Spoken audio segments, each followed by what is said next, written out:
Halo semua, balik lagi di channel Toraokun. Sebelum pembahasannya dimulai, silahkan klik tombol subscribe dan aktifkan lonceng notifikasinya supaya kalian gak ketinggalan info dan teori terbaru seputar One Piece. Buat kalian yang mau informasi tambahan soal SBS atau databook, kalian bisa follow Instagram Toraokun. Di sana admin akan memposting soal SBS, databook, dan berbagai teori singkat. Sekarang lanjut ke pembahasan.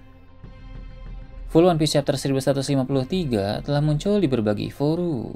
Dalam video kali ini, channel Toraokun akan menjelaskan berbagai hal menarik pada chapter kali ini.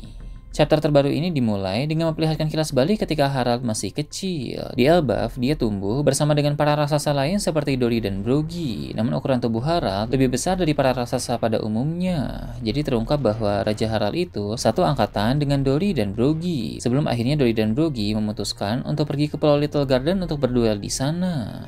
Raja Harald juga diketahui memiliki kekuatan fisik yang sangat luar biasa. Hal itu membuat dia menjadi sangat manja dan sepertinya mendapatkan sebuah keistimewaan, sehingga Harald seringkali melakukan apapun yang dia mau. Jadi tak heran di masa lalu, Raja Harald terkenal suka berbuat onar dan bersikap brutal. Sama seperti Loki yang kita lihat sekarang ini. Loki benar-benar menggambarkan Raja Harald saat masih muda dulu. Pada suatu hari dalam petualangannya, Harald sedang berpergian di suatu kota. Di tempat itu, dia melihat sesuatu yang memancing amarahnya. Ada seorang wanita raksasa bernama Ida yang sedang bermain sirkus untuk para manusia di sana. Harald pun langsung menduga bahwa wanita raksasa itu ditangkap dan dipaksa untuk bekerja di sana. Hal tersebut membuat Harald mengamuk di tempat itu, sehingga dia menghancurkan seluruh kota dan kemudian membebaskan Ida.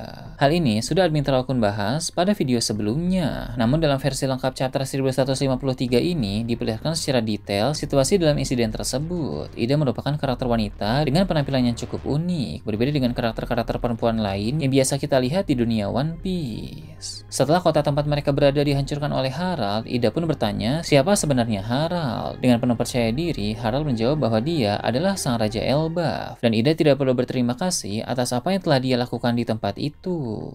Namun terjadi hal yang di luar dugaan Harald. Ida malah menampar Harald karena kesal atas perbuatannya tadi. Harald sangat terkejut sehingga dia menampilkan ekspresi wajah yang konyol. Ternyata tadi sang raja itu hanya salah paham saja. Ida bukan ditangkap oleh para manusia dan dipaksa bekerja di sana, melainkan dia bekerja di sana secara sukarela untuk balas budi akan kebaikan dari orang-orang di kota tersebut. Sebab pada masa lalu, Ida pernah diselamatkan oleh mereka ketika sedang terdampar di pantai. Jadi inilah cara Ida untuk berbalas budi.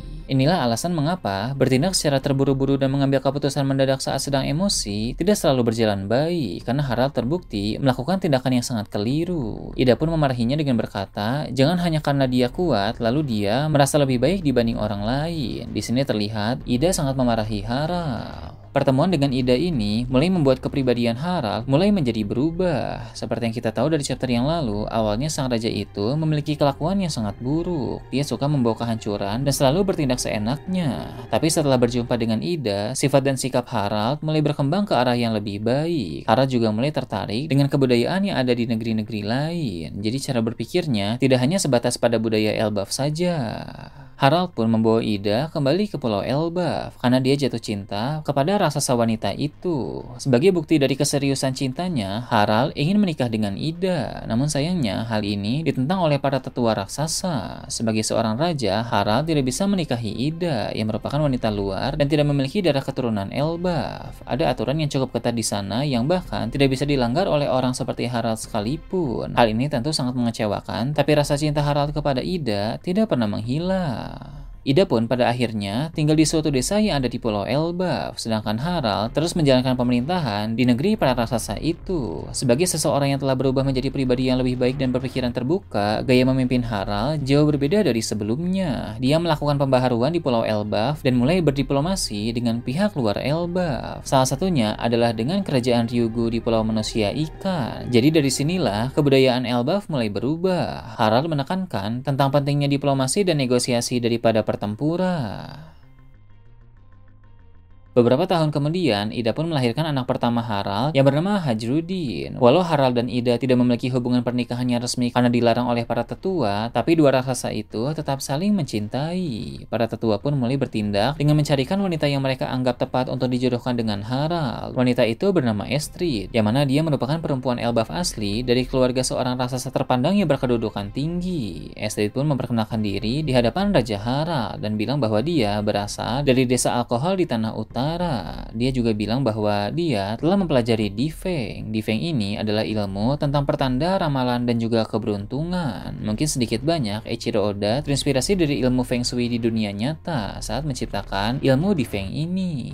Ketika Estrid menikah dengan Harald dan tinggal di kastil, dia memerintahkan para bawahan untuk menutup dan membuka jendela pada saat tertentu, serta mengganti perabotan-perabotan yang ada di tempat itu. Dia rupanya tidak hanya sekadar mempelajari Difeng, tapi dia tampaknya sangat terobsesi dengan hal itu. Jadi segala hal memang harus selalu dia sangkut pautkan dengan ilmu Difeng. Estrid merupakan wanita raksasa yang sangat cantik. Dia memakai pakaian seperti penari, mirip dengan pakaian Nami dan Vivi saat di kerajaan Alabasta dulu. Pada pertemuan pertamanya dengan Harald sebelum mereka menikah, Estrid bilang bahwa dia telah melihat bahwa dirinya akan sangat disayang oleh Raja Harald, sehingga dia pun meminta sang raja itu untuk melupakan Ida. Tapi Harald bilang dia tidak bisa melakukan itu. Jadi walaupun dia menikah dengan wanita yang sangat cantik, dia tetap tidak bisa melupakan Ida yang merupakan cinta pertamanya. Beberapa waktu kemudian, setelah Harald dan Estrid menikah, Harald pun pergi ke dunia luar dengan suatu tujuan tertentu. Pada saat itu, Estrid yang sedang hamil besar akhirnya melahirkan seorang putra. Dia adalah Loki, anak kedua dari Raja Harald. Saat bayi itu lahir, ada hal unik yang membuat Estrid menjadi ketakutan. Loki memiliki mata yang mengerikan seperti mata iblis. Estrid selalu percaya pada pertanda, ramalan, dan sesuatu semacam itu, sehingga dia berpikir bahwa Loki akan membawa dampak buruk sesuai dengan ramalan dan pertanda yang sudah ada.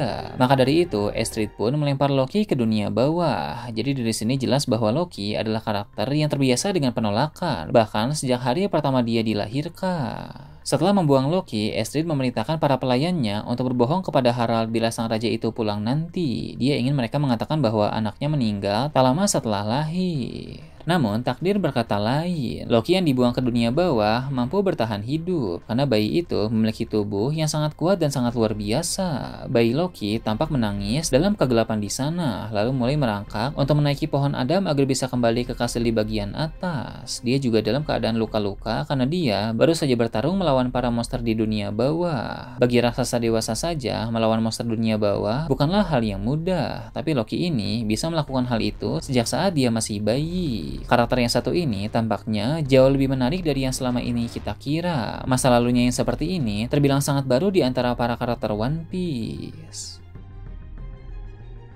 Ketika Loki sedang merangkak naik di pohon Adam, diperlihatkan Estrid masih berada di dalam kastil. Sementara itu, Harald pun masih dalam perjalanannya di dunia luar. Selain itu, diperlihatkan juga Ida yang sedang berada di desa tempat tinggalnya bersama dengan Hajrudin kecil. Ketika menampilkan panel-panel itu secara bergantian, narator pun mulai berbicara. Pada bagian pertama, narator memberi informasi bahwa Estrid mulai jatuh sakit. Saat narator mengatakan itu, diperlihatkan Estrid yang sangat tertekan akan kelahiran Loki. Menurutnya, anak itu harus segera disingkirkan karena ada ramalan buruk sebelum dia lahir. Ramalan itu berkata bahwa Harald akan mati di tangan putranya sendiri. Para prajurit pun tidak mempercayai perkataan Estrid, tapi wanita itu terlihat sangat serius dengan apa yang dia katakan. Narator menginformasikan bahwa Raja Harald yang sedang berada di luar Elbaf merasa sangat terganggu dengan adanya tembok yang memisahkan bangsa-bangsa di seluruh dunia. Tembok ini merujuk kepada Red Line. Akan diperlihatkan bahwa Harald berkata bahwa pemerintah dunia menghalangi jalannya orang-orang karena keberadaan dari tembok-tembok tersebut. Dia pun bertanya-tanya mengapa pemerintah dunia tidak membiarkan negeri-negeri bebas bergerak. Memang sejak dulu ada yang aneh dari pemerintah dunia itu, karena mereka seolah tidak ingin semua lautan bersatu. Keberadaan Red Line memang menjadi salah satu misteri besar dalam dunia One Piece. Mengapa tembok besar yang mengelilingi dunia itu ada, dan apakah tembok itu muncul secara alami atau merupakan tembok buatan? Kalaupun Red Line itu adalah tembok buatan, tentu dibutuhkan sebuah kekuatan besar untuk menciptakannya. Salah satu buah iblis yang berpotensi menciptakan tembok sebesar itu adalah buah iblis Dewa Bumi. Di Arc Skypiea memang sudah disebutkan bahwa dalam dunia One Piece ada 4 dewa, yaitu Dewa Matahari, Dewa Hutan, Dewa Hujan, dan Dewa Bumi. Nah, dari keempat dewa itu, tentu yang paling berpotensi bisa menciptakan Redline adalah Dewa Bumi. Karena seolah Dewa Bumi bisa mengendalikan bumi dengan sesuka hatinya, termasuk memunculkan tembok besar seperti Redline. Memang sangat menarik ketika membahas soal kekuatan para dewa di dunia One Piece, karena kemunculan Dewa Matahari Nika saja sudah sangat menghebohkan dunia. Jadi tentu ketika dewa-dewa lain dimunculkan nanti, akan sangat menghebohkan juga.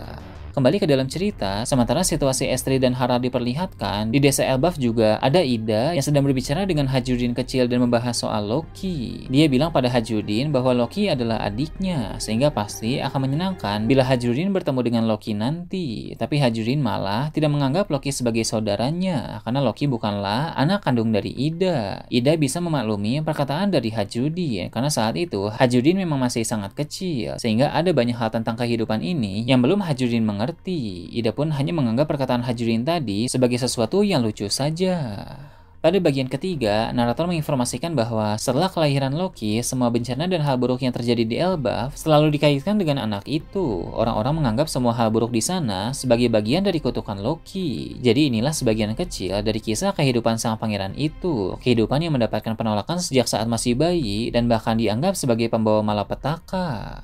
Tadi Estrid berkata bahwa alasan dia membuang Loki ke dunia bawah itu karena Loki diramalkan akan membunuh Raja Harald di masa depan nanti. Padahal faktanya, seperti yang kita tahu, Harald bukan dibunuh oleh Loki, melainkan dibunuh oleh para bawahannya sendiri. Kemungkinan besar para bawahannya itu dikendalikan oleh Im Sama, sehingga jelas bahwa dalang utamanya sebenarnya adalah Im Sama. Dengan begitu, jelas bahwa ramalan Estrid itu salah besar. Penglihatannya soal masa depan Loki ternyata meleset. Namun karena rumor soal Loki adalah pembawa bencana sudah tersebar ke seluruh Elbaf, maka sampai sekarang pun segala kekacauan yang terjadi di Elbaf selalu disangkut pautkan dengan Loki. Seperti yang Admin Terokun bahas sebelumnya, ramalan Estrid soal Loki ini sama seperti ramalan Madame Charlie soal Luffy dulu. Ramalan itu tidak bisa ditelan mentah-mentah karena bisa saja meleset atau bahkan konteks ramalannya berbeda dengan kejadian aslinya. Luffy dan Loki memang sudah ditakdirkan untuk menjadi rekan di masa depan. Nah, disinilah momen dimana para warga Elbaf akan menyadari bahwa bukan Loki lah si pembawa malapetaka, namun malapetaka itu terjadi karena ulah dari pemerintah dunia. Justru nanti Loki lah yang akan menyelamatkan para warga Elbaf itu dari ancaman pemerintah dunia ini, karena dia dan Luffy akan bekerja sama untuk melawan Im Sama. Ini sesuai dengan moral yang ada di Pulau Elbaf, yang mana sang Dewa Matahari Nika bekerja sama dengan seorang raksasa untuk melawan sosok iblis. Bahkan kerjasama ini tidak hanya berlangsung di Elbaf saja, tapi akan sampai pada perang akhir nanti dalam pertempuran besar melawan pemerintah dunia. Nah, itu tadi berbagai hal menarik pada chapter 1153.